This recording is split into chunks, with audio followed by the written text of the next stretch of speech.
Hi, I'm Darcel Lubbo, and I own Dow Law Firm. And today we're answering a question about revocable living trusts. And if your home is in your revocable living trust, can you sell it? The title on your home has been updated when you put it into your trust, which you did for estate planning purposes. And so sometimes when clients want to sell that home, they want to make sure, well, can I sell it? It's not in my name, it's in my trust name. And the short answer is yes, you can. I mean, that's the 10-second answer to that question is yes, you can sell your home if it is in your revocable living trust. But let's talk about a little bit more details about that. So with a revocable living trust, many times people create that trust because, if they own more than one piece of real estate, they have real estate outside of Washington state, they want to avoid probate, they want more privacy, they don't want their family or loved ones to have to go through a court process, they don't want the added expense of probate. So there's a wide number of reasons why you may have a revocable living trust.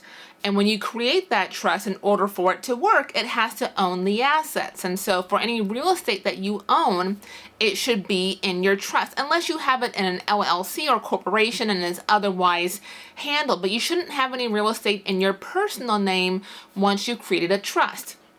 And so with it being in your trust, if it's your trust during your lifetime, you have full and complete authority over your trust. And so yes, you can acquire future assets, you can sell assets that are in the trust, you can do all of those things.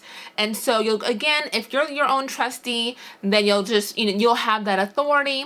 If you are a successor trustee stepping into that role because the original trustor has passed away, you should also have that authority. So a review of the trust itself to confirm would always be ideal. But again, if it is your own trust, then yes, you would have that authority for a revocable living trust.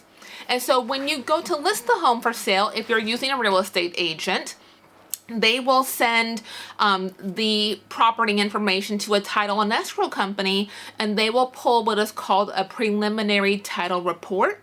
And they will review the title report and see that your home is as part of your trust and part of your trust assets. So they will ask you for what's commonly referred to as a certification of trust, which specifies what the trust name is, what date was it effective, who has the authority to act, and they want to confirm that you have the authority as the trustee or as a successor trustee to go ahead and sell that real estate on behalf of the trust. And so once they've approved that, have reviewed and approved that, then you proceed on with listing it and selling it just as you normally would. But as the seller, when you're signing listing documents, when you're signing any offers, you will do so in the name of your trust. So if the name is, the John Doe Revocable Living Trust, the seller on that contract to sell the home would not just be John Doe. It would be John Doe Revocable Living Trust. And then John Doe would sign as the trustee of his trust on behalf of himself, essentially. And so that is one difference, is that the seller will be the name of your trust, not your individual name. But otherwise, it all continues on just the same. You will still have escrow and sign closing papers. You'll receive the sale proceeds. And if you are both the trustor and trustee, so this is your trust, you created it, when you sell it, the sale proceeds get reported to you individually under your own social. A revocable living trust does not have its own tax ID number, while the original creator, the trustor, you, are still living. It just uses your social. And so that sale gets reported through your social. So the trust would not have its own tax return at that point in time. It's all just done through your social and then reported according to your taxes. If you have questions about taxes and capital gains, you'll want to talk to your tax person. Generally speaking, the first $250,000 of capital gains is exempt for an individual, $500,000 for a married couple. But again, I'm not a tax attorney. I don't really give a lot of tax advice. So I would defer you to your tax professional, your CPA or tax preparer, to confirm that for you. And those numbers could change over the years, so that's where it is currently, but that could change. If you are a successor trustee, meaning that the person who created the trust has passed away, and now you're stepping into the shoes as successor trustee, then at that point in time, the trust would get its own tax ID number, and that sale of the home would be reported under the trust tax ID number. So not your social, not the decedent's social, but under the trust tax ID number. But again, that's only if this is not your trust and you are the successor trustee of someone else's trust and you're administering that trust.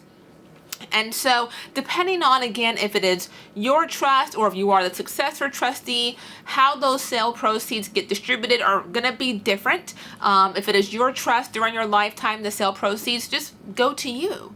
If you are the successor trustee, the sale proceeds get distributed according to whatever the terms of the trust say.